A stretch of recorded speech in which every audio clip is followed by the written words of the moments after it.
Hey, it's me, coming at you live again. Or if not live, then at least the next best thing. All right. I wanted to address, or at least take a little bit here to address what Mike had been saying in a previous episode about the words. Rockin' you since '82. IronFist. I look at the document here where I've been working on the lyrics and see that I actually haven't even opened the thing in a couple weeks. Partly life, and also partly I don't always do all of my writing sitting here at the computer. I know you can't see the computer, but it's right here. I don't always do all of my writing sitting here at the computer. A lot of times it is sort of letting it run like a program in the background. There's an old quote by the composer Stravinsky that I'm not going to remember precisely, so I guess it'll be a paraphrase, but he said something to the effect that the real composer is working on his music all the time. He's not always aware of this, but it becomes clear when he suddenly knows what he's going to do. And I like that. I share that with a lot of my students as appropriate, because I feel like it addresses the idea of creativity really well. It doesn't always feel like I'm thinking about this particular song, but letting it run as kind of a background program, even subconsciously, makes it so that sometimes I can pop up with an idea. That's this suddenly feeling like I know what I'm going to do. It isn't really all that sudden, because actually I have been letting it run as that background program all the time. Anyway, as I open up the document here, I see what we've been looking at before. The finally got to June, been waiting all winter for the summer sun to rise. I put shine in a parentheses there. That might be something that's easier to rhyme, and it's probably something I'm going to leave up to Mike, who's the one who's actually going to have to sing this. So the idea of finally got to June, been waiting all winter for the summer sun to rise. Could be shine there. Been waiting all winter for the summer sun to shine. And that should all be over top of, just like I said, that sort of chugging A chord. There's no real change in harmony for the first part of this as far as I hear it. So rise, shine, either way. Then we had the getting out of school. And I had said something about wanting to address that feeling of like, oh, you get out of school and you just look up at these perfect summer skies. I didn't want to say summer right at that point again, because summer's already in the title, and I've already used summer here literally in the first sentence of the verse. So I was looking for, I know I said in a previous episode, that sort of perfect June color of Michigan skies, and how it's probably partly because of the color of the new leaves. And when I looked it up, I saw that that color is best described as the specific color of blue spelled A-Z-U-R-E. Now I know what color that is, and I've seen that word before, but apparently it's not really in my talking lexicon, because I've probably always said, or at least thought that word in my head as azure. And when I did a bit deeper dive on it, it's actually probably pronounced azure. If you use the Microsoft program or whatever it is, it's pronounced Microsoft Azure. And I don't think it's not a hard word to sing. I just don't think it's a common enough word to throw into a song, so getting out of school and looking up at wonder at the perfect azure skies just doesn't feel right. And that can be sometimes with songwriting, just a gut feeling, a gut reaction, knowing when the word is exactly the right thing you want, and when sometimes it is just a bit too weird of a word. So I was fooling around with it and came up with looking up at wonder at the blue Crayola skies. So finally got to June, been waiting all winter for the summer sun to rise, getting out of school and looking up at wonder at the blue Crayola skies. And that's where we would go to an E chord there, and then a big fill, and we'll get into the next part. So I gave that line to my wife and said, "What do you think?" And she said, "It's good." And then she thought about it for a minute and she said, "Which color of Crayola blue?" See? And I said, "Exactly." And yet, by the time maybe a listener would actually think that or think to wonder that, we're already on into some more of the song. So the fact that it's blue Crayola skies works well with the accentuation that I have. And I think it gets the idea across very clearly, but not so clearly that you're needing to use a weird word like azure. Then it could also be something else like the blue of baby's eyes, which could both be like an actual baby, or it could be thinking about some non-specific, in the case of the singer's non-specific girlfriend, the blue of baby's eyes. I don't know. But then if we use the word shine, then it could be something different, like make 'em mine. I don't know. I'll leave it up to Mike which word he likes better there, rise or shine, and then we can go on from there.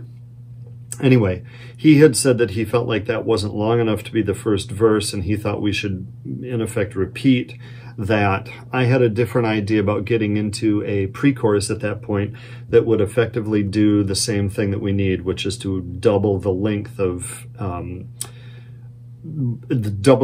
the music that we have getting into the first chorus.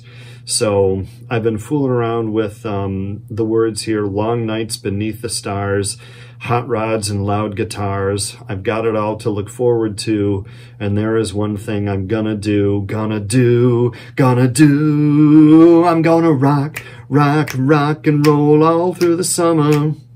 So that's kind of what I got there. I don't know if those are the perfect words yet, but I had been thinking about the fact that Mike brought up earlier that, yeah, this really isn't long enough to be the sole thing going into the first chorus. I'd always planned on having some sort of pre-chorus action there, and that's the way I would rather go. So that sort of chugging A chord, finally got to June, been waiting all winter for the summer sun to rise, getting out of school, and looking up in wonder at the blue Crayola skies. E chord,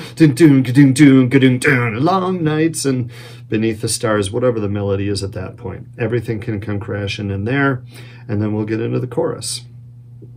In terms of collaboration, when Mike and I are working separately like this, each of us can easily have different ideas about how things need to sound, and so good teammates like we are will come to any compromises that we need to in order to serve the song the best. So I'm not too worried about that. I'm singing it and sort of giving it to you and him the way I hear it. If he's got a different idea of things that he's hearing, he'll share that with me, probably through this format, and we'll come to a compromise. Anyway, that's what I got on words right now. Yeah, we're getting close to summer, and we're getting close to the time that we're actually going to be able to start recording some of this. So it's exciting. Okay, rock. Good stuff, man. Good stuff. Thanks, Scott.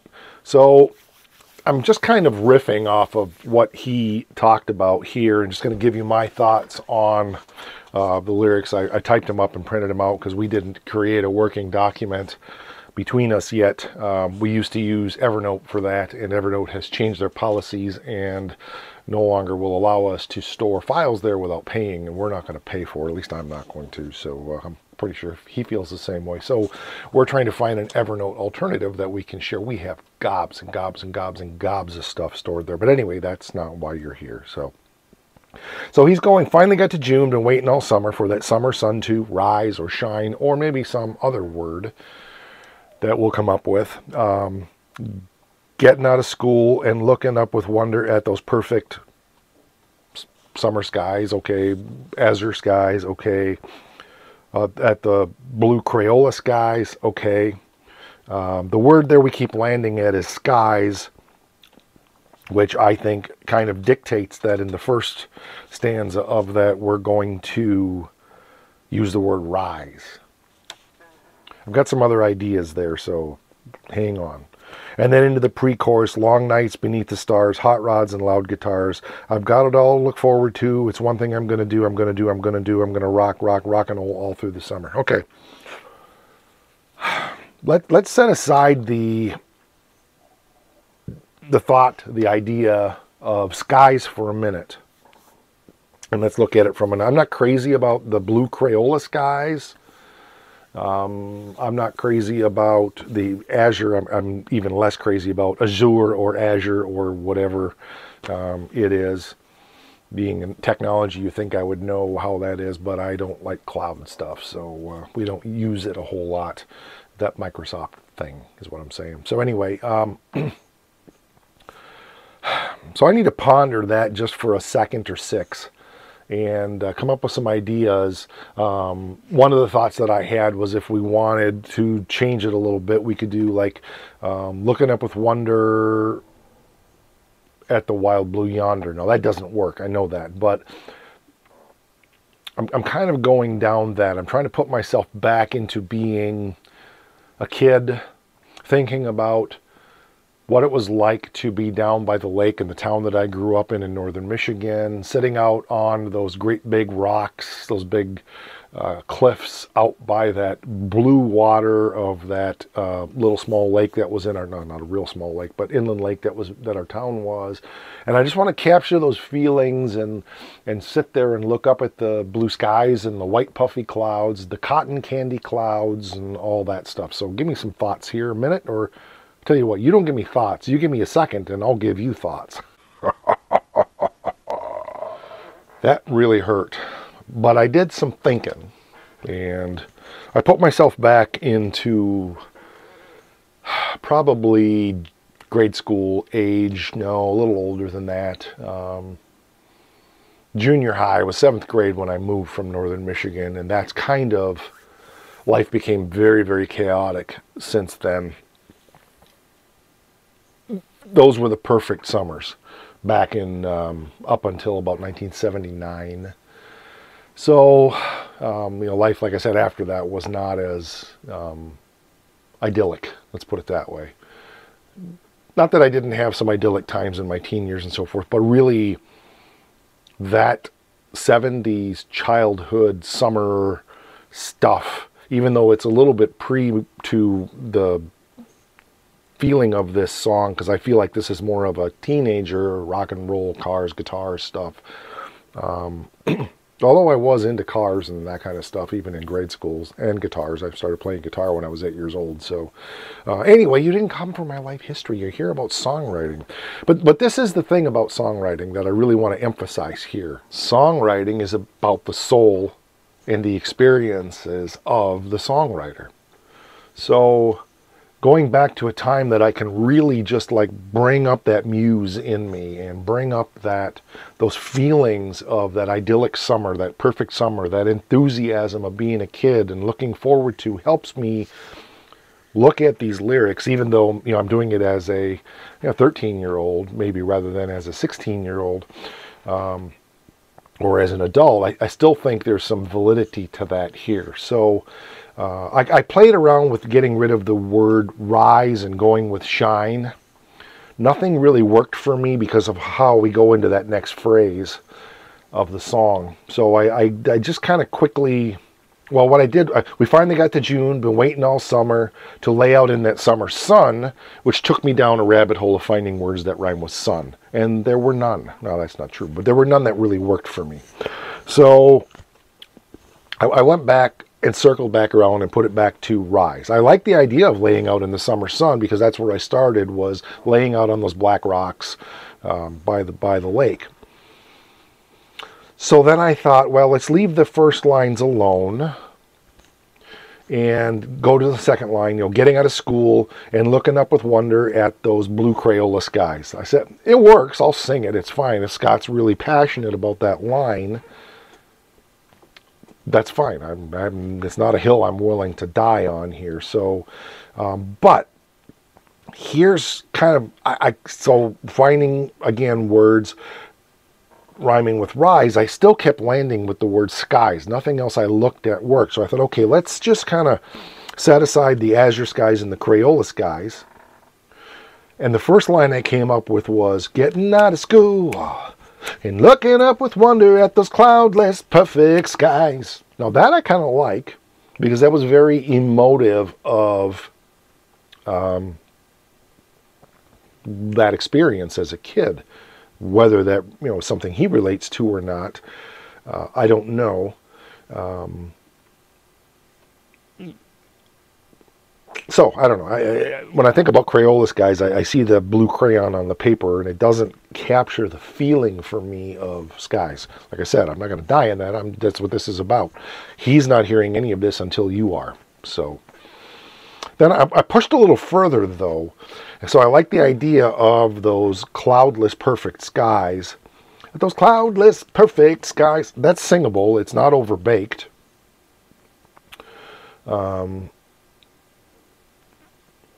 But I came up with another line that I think may be my favorite here.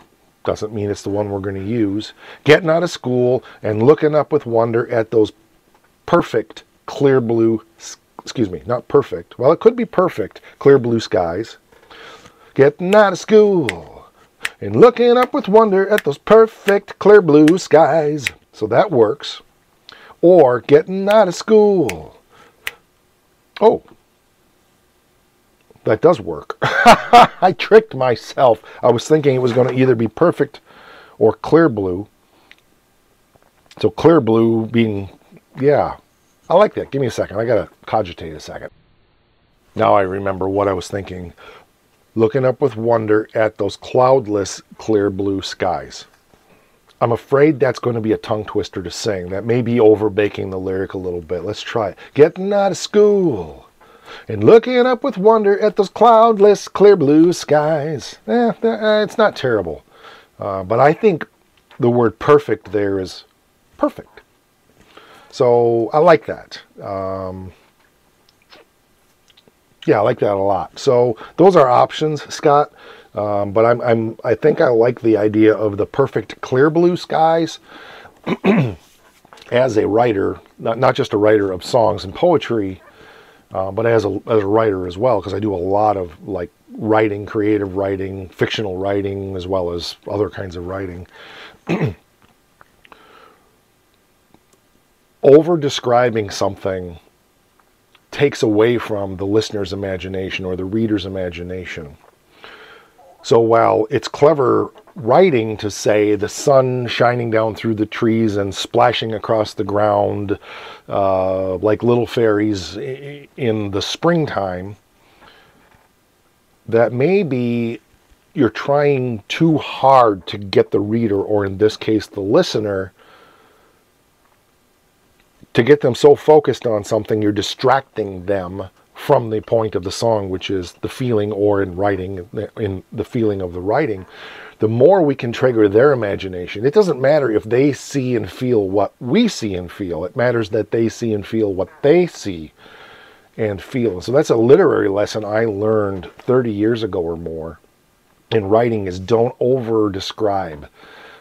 Trigger words that cause them to remember their experiences. Because the reality of music is it's very nostalgic, right? So if Iron Fist is going to live up to its handle, if you will, of doing music you've always known through songs you've never heard before, I think that's how it goes, then we don't want to be trying to rein them into getting exactly what we're trying to say and exactly what we're feeling. I think it's important to trigger what they remember. There's nothing more powerful than listening to a song and having it take you back to 1976. Or if you're young, 1996, 2006, doesn't matter. But to take you back in time to a young, earlier point in your life when your world was safe. And I think that's a key element in songwriting, is we feel as a band, we're a vintage band from 1982, we've been around a long time,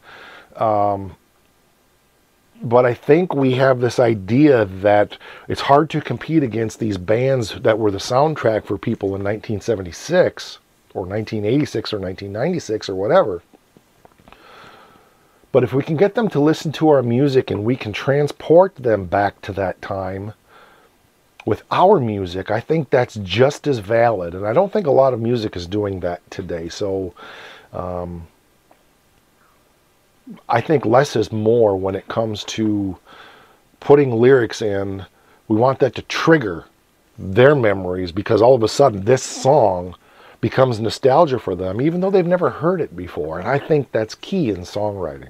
So I'm going to leave it at that. We'll see what Scott thinks and what he says about that moving forward. I don't have the pre-chorus melody in my head right now, but that's not a concern. Long nights beneath the stars, hot rods and loud guitars. Perfect, right? Again, that's emotive. Long nights beneath the stars. How many long nights do we remember being out beneath the stars as a young person, as a kid?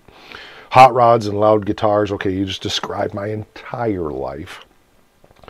I've got it all to look forward to. It's the one thing I'm going to do. I'm going to do. I'm going to do. I'm going to do. I'm going to do. I'm going to rock, rock, rock and roll all through the summer. Yes. That is just perfect as far as I'm concerned. So I think, working this together, seeing what Scott says, which will be in the next episode, and I'll see it when you do. We'll see what he thinks about these things that I'm throwing out here. And then the second verse, all he has is head into July. And then we're going to start talking about boating and 4th of July and the glory days of summer and all that stuff. I don't think he's wrapped his mind around that much other than the concepts. I know I haven't. So I think sharing this part of the song with the first verse and the pre-chorus as we're doing here, and you like us opening up so that you understand our thinking. Now, you've watched the first half of this video with Scott and how he approaches it. You've watched the second half of this video, if you're still listening, and how I approach it. We come at things from very, very different perspectives and different ideas because we have very different life experiences. And I think that is one of the things that always has, from way back in 1982, has made the teamwork really work for us, because we have so much in common, we have so much common ground, and yet we are so completely polar opposite different in so many ways. And when those two worlds come together, because of the creative partnership and the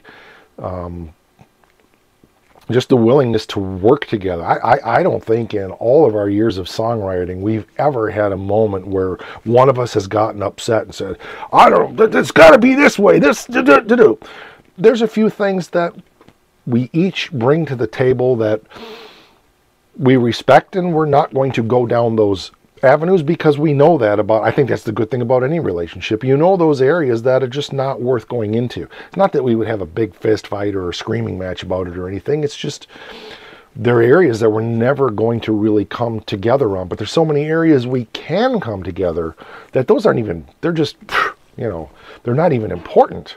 They're important to me, they're important to him, but they have nothing to do with our friendship and nothing to do with our partnership and nothing to do with the songwriting. So I don't know if I'm being very clear on that. He may have more thoughts on that. I don't know. But I can't even think of an example of something that could enter into songwriting that would even be... let's say that I come from a more religious background. And so if I really wanted to do some high holy roller praise song, I don't think he'd be down for that. And quite frankly, I wouldn't either. But let's just use that as an example of if I want to write praise music, I have plenty of other people I can do that, and I have done that with, okay? So it doesn't fit into the business plan or the ethos of what Iron Fist is all about.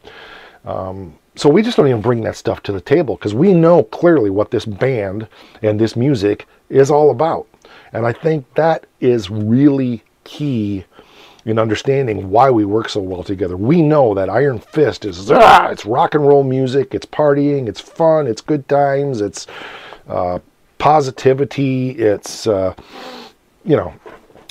what this is all about. It's just about good old rock and roll, right? Yeah, we don't do sex and drugs, but we do rock and roll. just all of that stuff that, that just, it's hard to put into words, but it's rock and roll. So that should say it all. And I want to make this clear. It's not that either of us don't bring things to the table because, I don't want to bring that up because whatever. It just doesn't fit. It doesn't even enter our minds. So that's the beauty of the partnership. Those are not things that belong in Iron Fist or whatever. That's not what we're about. So anyway, I think this is a great song, and I'm really excited to get some scratch finale tracks from him and start piecing together this song in the DAW. If you don't know what a DAW is, it is a desktop audio workstation. My big old Power Mac down here that we do all of our recording with. Thought it was turned off.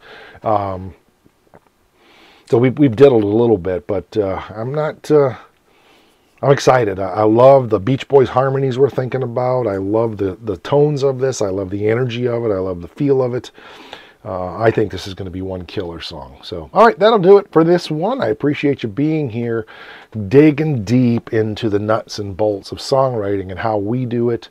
You find your way, but we've both been writing songs for decades, many decades, many decades. And so, this is what has always made this work. The songs that we do are just, lyrically, they're just top-notch. Musically, they're just good stuff, meat and potatoes, rock and roll. And we love sharing it with you. We hope it inspires you to get out there and write songs, because that's what this whole series is all about.